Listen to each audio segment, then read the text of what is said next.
এই টাইপের কোশ্চেনটা খুবই ইম্পর্টেন্ট। কেন ইম্পর্টেন্ট? কারণ এই টাইপের কোশ্চেনটা প্রায়শই কোনো না কোনো এন্ট্রান্স এক্সামে দেখতে পারি, সহজ আবার দেখতেও পাওয়া যায়। কোশ্চেনটা কি, এমস 2001 সালে এসেছিল।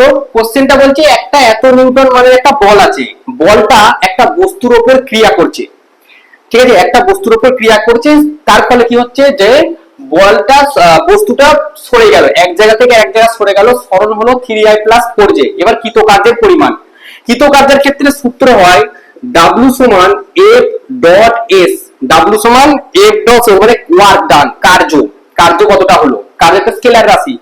এবার W সমান F ডট S হয়।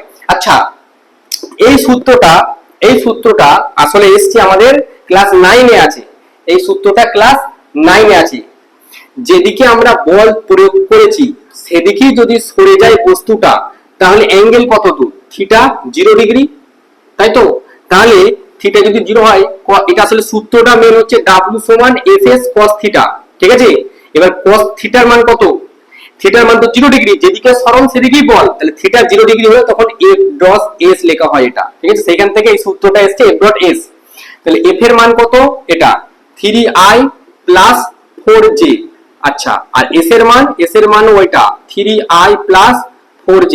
তাহলে দুটো ভেক্টরকে জাস্ট যোগ করলে আমরা উত্তরটা পেয়ে যাব। যোগ করি 3 3 9 প্লাস 4 4 16, তাহলে 16 আর 9 25 জুল। অ্যান্সার কত, 25। এগুলো সব জুলে অ্যান্সার আছে, ঠিক আছে। এমস 2001 সালে আসা কোশ্চেন এটা।